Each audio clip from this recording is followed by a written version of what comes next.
नमस्कार, सबसे बड़ा सवाल देख रहे हैं और मैं हूं आपके साथ दिव्या सिंह। तिहाड़ जेल में बंद दिल्ली के सीएम अरविंद केजरीवाल रात भर टेंशन से नहीं सो पाए और उसकी वजह है आज सुप्रीम कोर्ट से आने वाला फैसला। दरअसल केजरीवाल की जमानत पर आज सुप्रीम कोर्ट से फैसला आने वाला है। वहीं कल इसका विरोध करते हुए ईडी ने सुप्रीम कोर्ट में हलफनामा पेश किया। इसमें ईडी की ओर से जोरदार दलील दी गई। ईडी ने अपने हलफनामे में कहा कि चुनाव प्रचार करना कोई संवैधानिक अधिकार नहीं है। अगर इस तरह चुनाव प्रचार करने के लिए बेल दे दी गई तो फिर किसी नेता को गिरफ्तार करना मुश्किल हो जाएगा।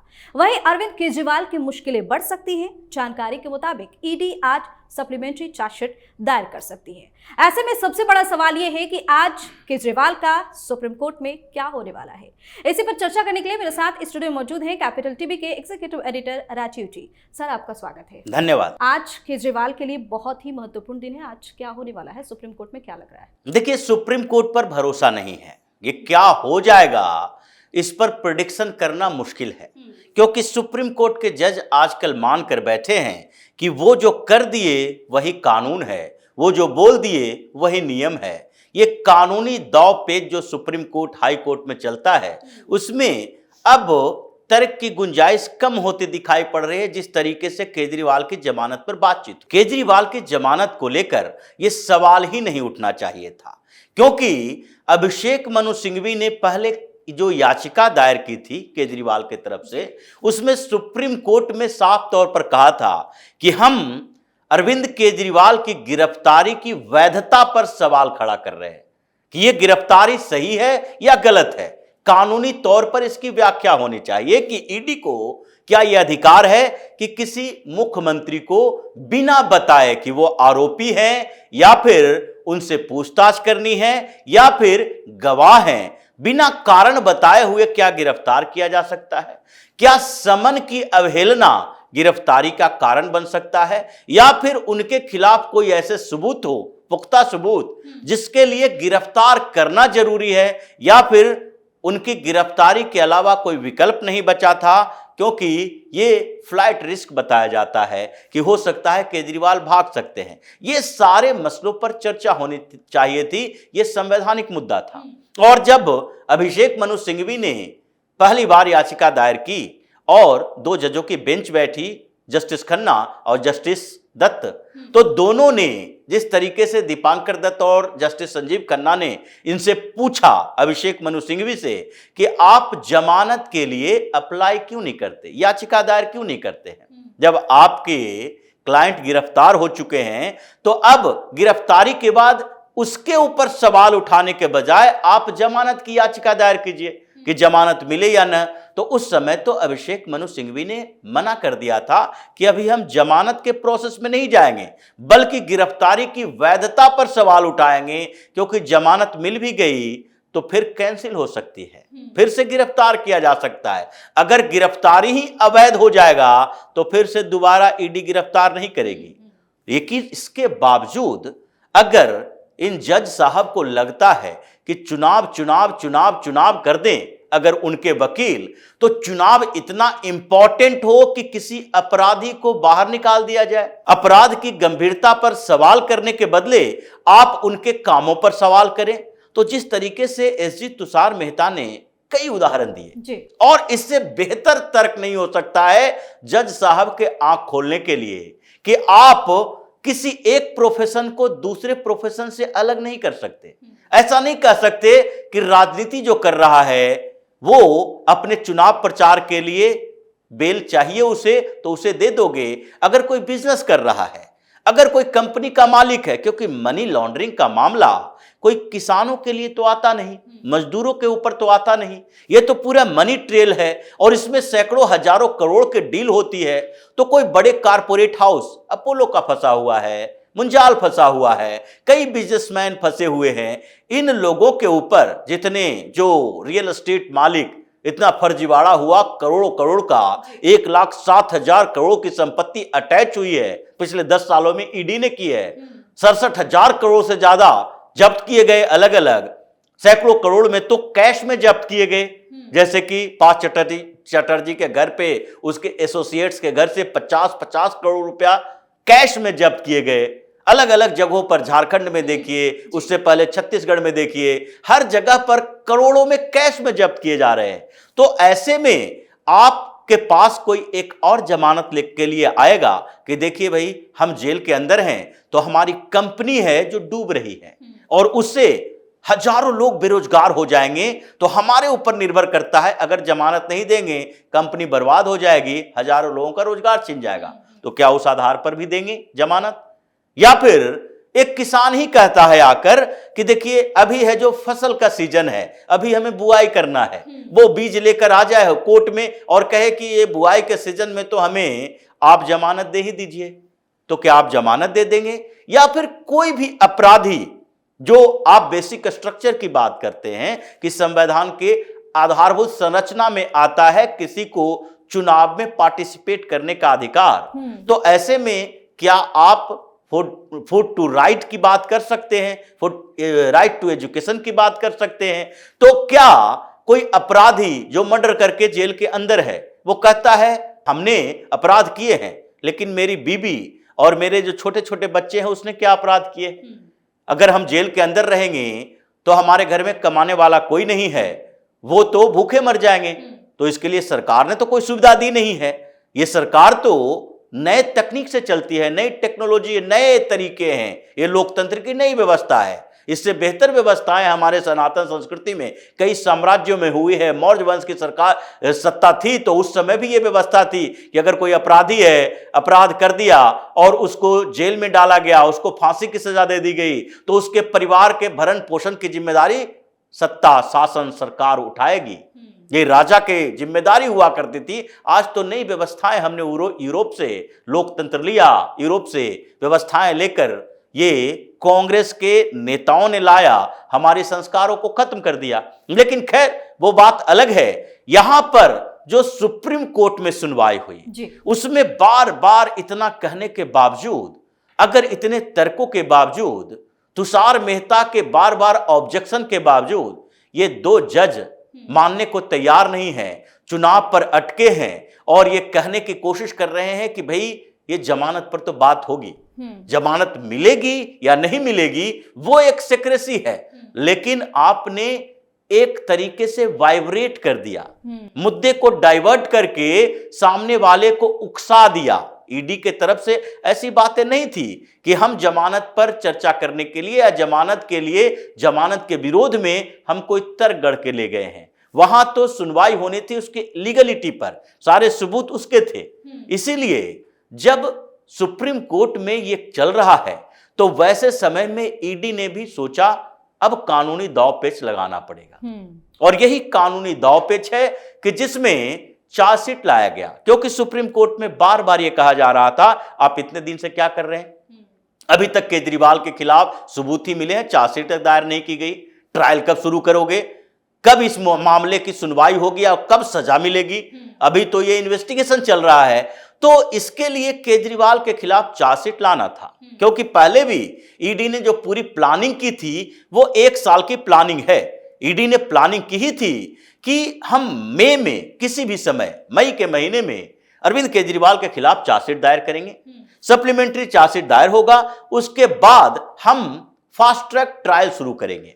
अब फास्ट ट्रैक ट्रायल जब शुरू होगा तो क्रॉस क्वेश्चनिंग होगी, तो अगले 3 महीनों तक ये मामला चलता रहेगा। पहले हम अपनी बात रखेंगे, फिर जो गवाह लाएंगे, गवाह से क्रॉस क्वेश्चन किया जाएगा, केजरीवाल के वकील करेंगे। इसमें 3 से 6 महीना लग सकता है। उस बीच कुछ जमानत की कोई बात नहीं होगी, क्योंकि ट्रायल चल रहा है तो जो आरोपी है उसको जेल के अंदर ही रहना पड़ेगा। और उसके बाद दिसंबर आते आते इस पूरे साल के दौरान अगले 6 महीने में, क्योंकि सुप्रीम कोर्ट ने भी कहा था कि 4 से 6 महीने के बीच आप इस मामले को निपटाइए, तो वो निपटान की कोशिश थी कि 6 महीने के अंदर इस पर फैसला आएगा। और ईडी को यह विश्वास है कि अरविंद केजरीवाल, मनीष सिसोदिया, विजय नायर जैसे लोगों को, के कविता जैसे लोगों को सजा मिलनी ही है, क्योंकि पूरा मनी ट्रेल सामने में है। किसने कब कितना पैसा दिया, किसके कहने पर क्या हुआ, किसने कैसी पॉलिसी बनाई और उसके लिए साउथ लॉबी का कैसे इस्तेमाल किया गया, एडवांस पेमेंट कैसे लिया गया, 45 करोड़ गोवा में कैसे भेजे गए और सुप्रीम कोर्ट तक ने कहा 328 करोड़ की बात। तो ये तो ईडी को भरोसा है कि केजरीवाल को सजा मिलेगी, लेकिन जब तक सजा नहीं मिलती है तब तक क्या जमानत मिलनी चाहिए, इस पर सवाल उठ रहा था और सुप्रीम कोर्ट इसी पर अड़ गया। तो अब नया कानूनी दांवपेच है कि अब उसी दिन ईडी ने चार्जशीट दायर करने की बात कह दी, उसके बाद उसी दिन जो सुनवाई होनी नहीं है, क्योंकि जज साहब तो इस बात के लिए तैयार हैं कि हम अगले दिन सीधे फैसला देंगे, यानी कि आज वो फैसला देने के मूड में है कि जमानत दी जाएगी या नहीं, बेल गारंटेड या रिजेक्ट, वो इस फैसले के ऊपर जाएंगे। वो अभी सुनवाई के मूड में नहीं है। तो जब सुनवाई नहीं करोगे, हमारी बात नहीं सुनोगे, हमारे इतने कहने के बावजूद नहीं मानोगे, तो फिर एफिडेविट देना पड़ेगा कि आप मेरे एफिडेविट को तो पढ़ो। तो हम अपने तर्क वहां पर सुनवाई के दौरान नहीं कर रहे, बहस नहीं कर रहे, मामले पर बहसबाजी खत्म, लेकिन हमने लिखित तौर पर आपको दिया है कि क्यों नहीं जमानत मिलनी चाहिए। अब ये लिखित तौर पर आपके पास दिया गया है, हमने चार्जशीट दायर कर दिया है। अगर आपको लगता है कि चार्जशीट दायर होने के बाद उस चार्जशीट में क्या क्या आरोप लगे हैं, क्या सबूत हैं, इसका इंतजार करना है, तो आप इस मामले को 4 दिन और टाल सकते हैं, यानी कि आज फैसला ना देकर आप 3 दिन बाद यह इंतजार करें कि ईडी के चार्जशीट में क्या है, उसको देखने के बाद ही अरविंद केजरीवाल की जमानत की बात करेंगे। क्योंकि चुनाव इतना महत्वपूर्ण नहीं है जितना कि अपराधी को सजा देना।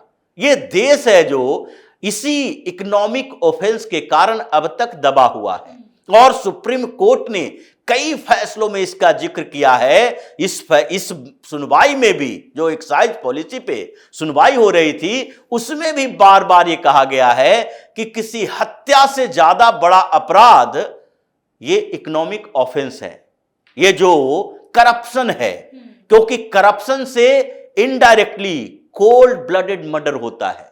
ये हजारों लाखों लोग इससे प्रभावित होते हैं। 1000 करोड़ रुपया इधर से उधर कर दिए, 50 करोड़ रुपया इधर से उधर कर दिए, यानी कि 100 200 करोड़ रुपया जो कि एक हॉस्पिटल में 1 साल का बजट हो सकता था, उससे इंस्ट्रूमेंट लाए जा सकते थे।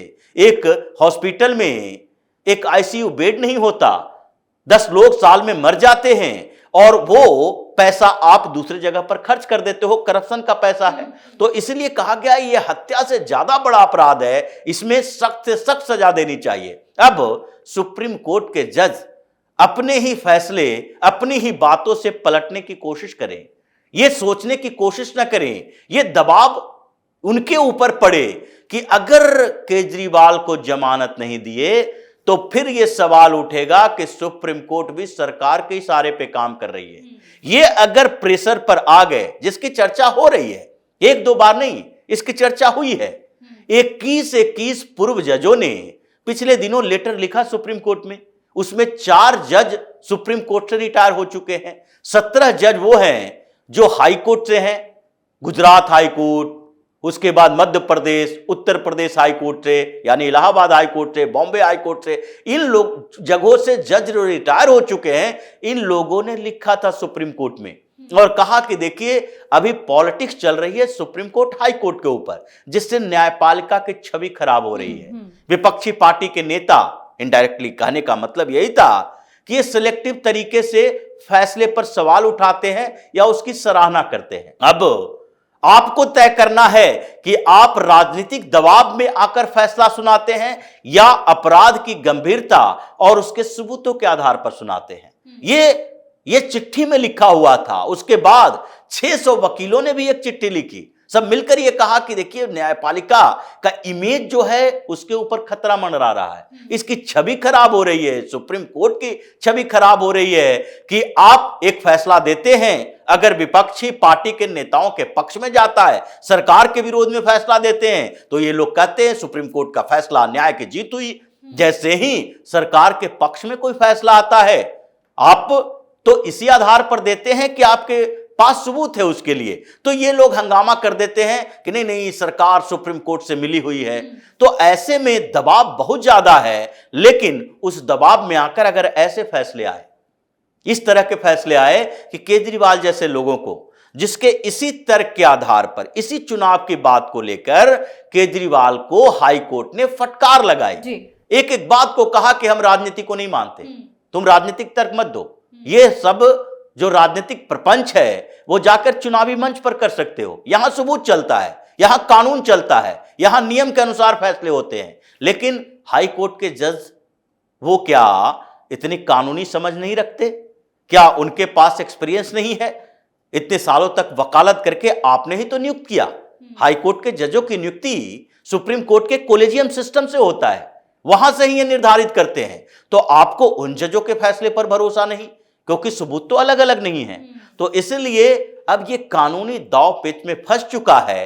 केजरीवाल को अगर जमानत मिलती भी है तो ज्यादा दिन तक नहीं, 1 जून से लेकर 4 जून के बीच इसकी जमानत रद्द हो जाएगी, क्योंकि चुनाव 1 जून को खत्म, उसके बाद 4 जून के रिजल्ट के लिए आपको इंतजार नहीं करना होगा। आपको पहले ही ईडी फिर से जाएगी, चुनाव खत्म, कैंपेनिंग खत्म, अब फिर से इसकी जमानत खारिज। और जैसे सत्येंद्र जैन कुछ समय के लिए बहाना करके बीमारी का बाहर आया फिर अंदर चला गया, उसी तरह केजरीवाल अंदर जाएगा, सीएम की कुर्सी जाएगी, और उसके बाद ये अब निकलेगा नहीं, बल्कि इसको सजा मिलेगी और सजा काट कर ही बाहर निकलेगा। जी बहुत बहुत धन्यवाद सर तमाम जानकारी। धन्यवाद। तो आज सुप्रीम कोर्ट से आने वाले फैसले को लेकर केजरीवाल की बेचैनी बढ़ी हुई है। वहीं ईडी के दलील के बाद जिस तरह से बार बार केजरीवाल को कोर्ट से झटके लगते रहे हैं, उसको सोचकर भी केजरीवाल थोड़ा घबराए हुए हैं। सबसे बड़ा सवाल में आज के लिए इतना ही। अगर आपने अभी तक हमारे चैनल को सब्सक्राइब नहीं किया है तो सब्सक्राइब कर लीजिए, हमारे वीडियो को लाइक कीजिए, शेयर कीजिए, हमारे वीडियो पर कमेंट करके जरूर बताएं